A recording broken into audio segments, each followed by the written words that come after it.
Excitement about the Democrats taking over Congress. How would you grade the Democratic Congress, and are you disappointed in their kind of go along to get along strategy this last year and a half?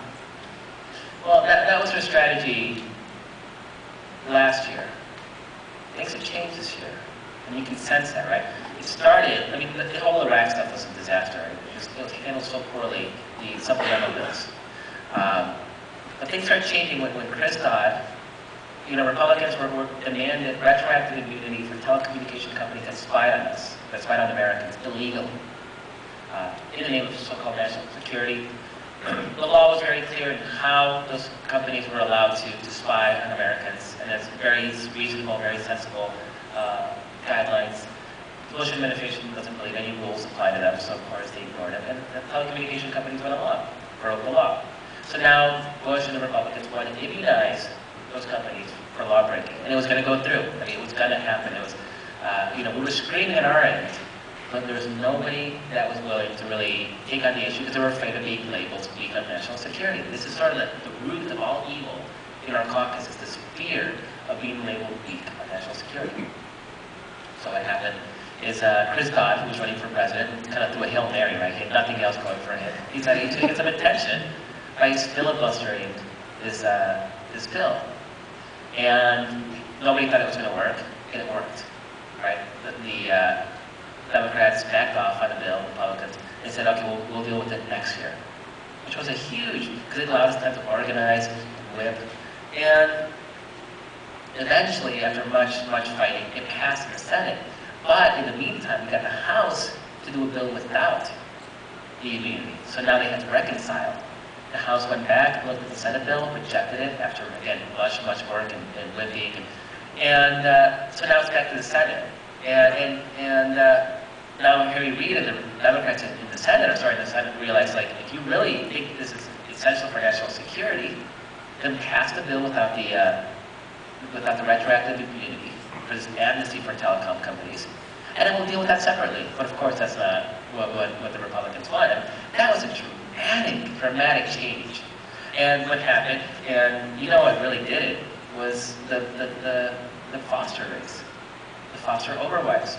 Because overwives tried to make a big issue. Talked about how foster was opening the door to terrorists. That was his words. He's opening the door to terrorists. And, people spanked them. Because, foster said, well, it's actually called the Constitution, and we're going to enforce the Constitution. And that's our job, and we were sworn to protect and uphold it.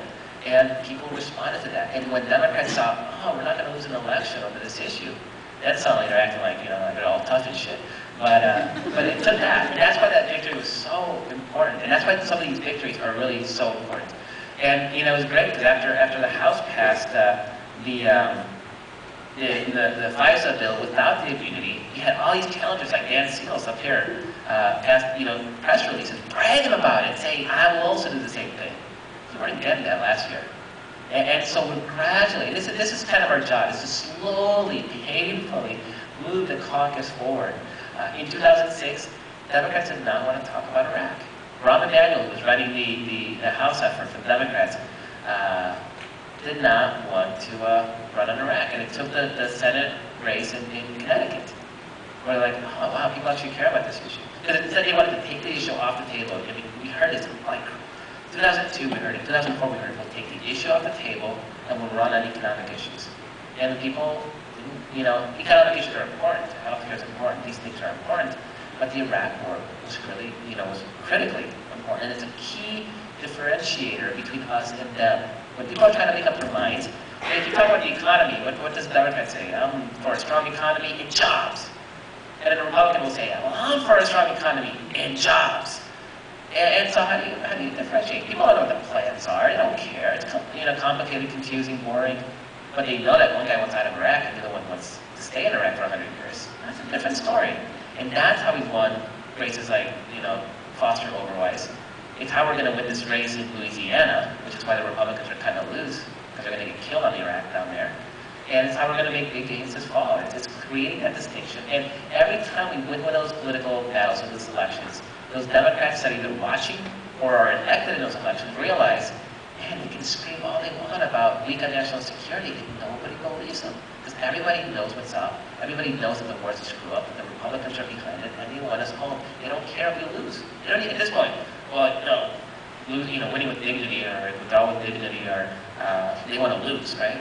It's like, people are like, good, lose, call whatever the hell you want, just get us the fuck out. And it's that's, what was your question? Did I even answer it? I did, okay. Appraisal of the Democratic Congress. Okay. Oh yeah, so they get better. Yeah. That was the answer.